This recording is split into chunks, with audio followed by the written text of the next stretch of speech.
Hey everyone, so Michaela said that she wanted to know what kind of things we're into lately is her question thing. So I'm gonna make an entire video based on that because favorites videos exist and, you know, sometimes you find some good things out of that, so let's get going. I'd also like to point out that it's 9 o'clock in the morning. I just woke up, my parents left, and my bangs are crap and my hair is in a really crappy ponytail, but you know, I'm here anyway. I have arrived and I'm here to have fun. I'm gonna start this off. There's gonna be 7 categories, okay? Movies is the first one. For my New Year's resolution, one was to exercise, which has been going well, actually. The second one was to go see movies every weekend. So, out of the movies I've seen this year, my favorite was Imitation Game. So if you don't know anything about the Imitation Game, it's about a guy named Alan Turing, and he basically cracked, it's called Enigma, I believe.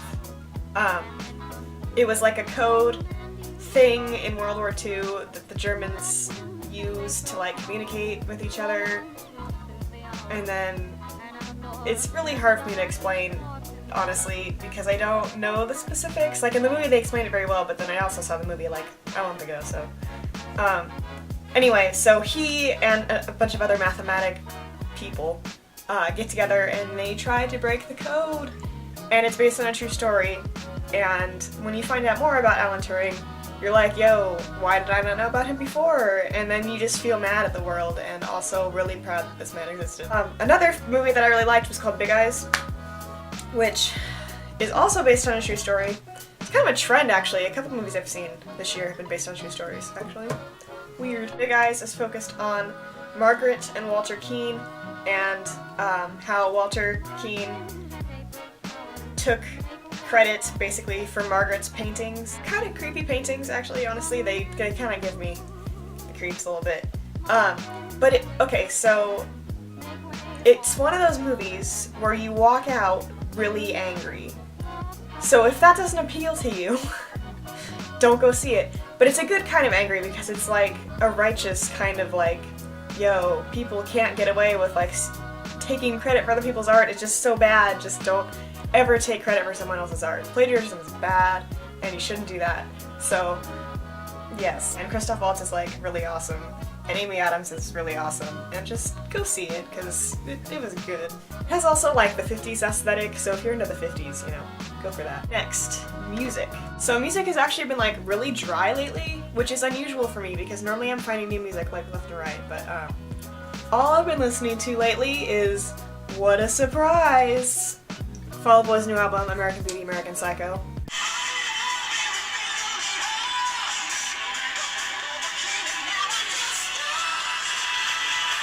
Yeah, Fall Out Boy. It's actually maybe my second least favorite Fall Out Boy album, but I still really like it, and it's much better than all of the other music out right now, so hella. Been going back and listening to like old Fall Out Boy, so I'll give that recommendation too. If you're strapped for music like I am, just go and listen to Fall Out Boy. Next up, books. The first book that I read this year actually is called Afterworlds. Oh my god. Okay. So this is the coolest freaking thing ever. If you're interested in writing in any way, please read this, because it will tell you about the publishing world, and it's also just like a really good story. Like there's 2 different stories and they're interwoven and they correlate with each other, and it's really cool because Darcy, which is the writer, she like ends up putting things from her life kind of into her story that she writes called Afterworlds, and it's just really cool. Please read it. Plus, like, if you're in the whole equality thing, which you know you should be, because if you're not, well, the main character is a woman of color and she's also gay, so, you know, that's like a change of pace from most young adult novels where the main character is straight and white, so, you know. Yeah, Afterworlds, really, really good, and Scott Westerfeld. I never actually read anything by him before, which I'm kind of surprised by, because I always hear good things about him. I'm gonna have to read more of his stuff now. Starting probably with the Ugly series, maybe? I don't know. If you know anything about Scott Westerfeld, please tell me, because I would like to read more of his things, because I really enjoyed this a lot. Anyway, Also, this, so not everybody's probably gonna be into this, because not everybody's into historical fiction, A, and not everybody's into, like, the whole feminism thing. Although you should be. This is called The Cure for Dreaming. It's set in Portland, which is cool, because, like, we live there. And it's, like, involves hypnotism and, like, the suffragist movement in Portland in the 1900s, and it's just really cool. Just really liked it, so I recommend. Mainly because I really like historical fiction, and if anybody else can get into that genre, that's highly appreciated. Moving on.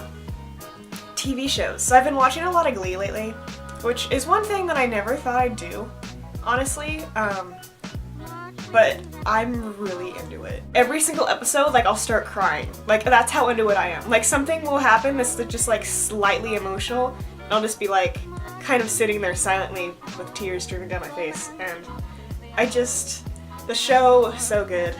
Oh my god. I find that I see myself in Kurt and Rachel, so, you know, I just kind of enjoy watching their stories unfold. My fifth category is kind of an unusual one. It's the YouTube category. So videos I've been digging. So the first one is Birdie Bert G, who makes really, really nice films. My favorite film of his is Stray Dog, so if you want to start with one of his films, go for that one, because it's the kind of thing that I would like to make, honestly. It's just so good, and I enjoy it. Moving on. So this is someone I've been watching for a long time, and I don't know if you guys watch her, but Banana Jamana? Don't know actually how to pronounce her username, but I really like her videos because she's really cute and she makes really nice things. She can paint things, like, you just see her kind of like she speeds them up in her videos, but it's so life-like looking when she paints people, and I don't know anything about painting, but I just enjoy watching it because it's kind of amazing to me that she can paint these things. Also, she follows me on Tumblr, and she's cool, so do that. Fashion. This is one that, you know, I don't know how into, like, fashion some of you guys are, but, like, I enjoy clothes a lot. So you guys probably see me wear this a lot. This is mainly for Aaron and Elena, actually. It's like a furry sweater.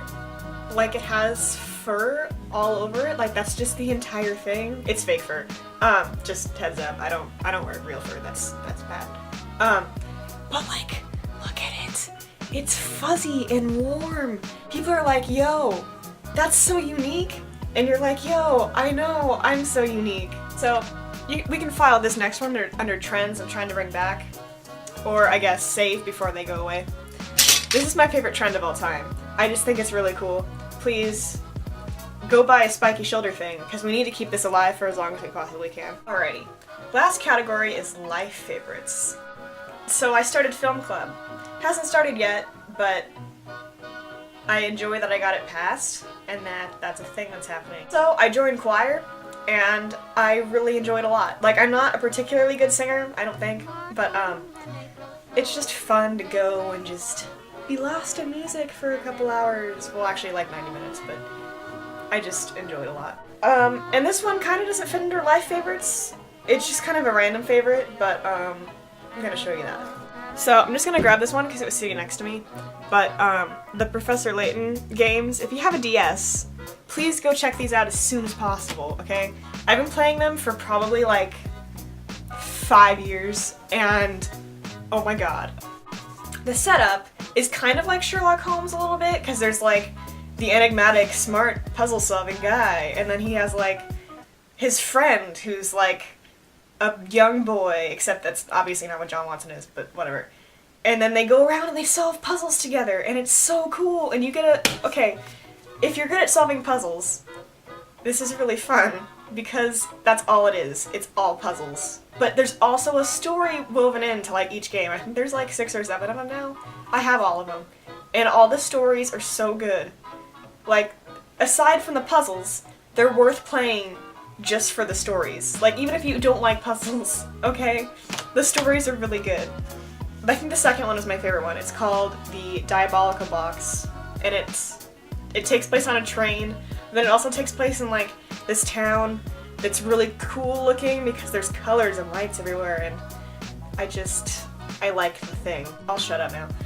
I've never made a favorites video before, but I kind of enjoyed this, and maybe I'll do it more often whenever I find that I have a lot of things to talk about and share with you guys. So, yeah, I hope you got something out of this to maybe go enjoy. See you around.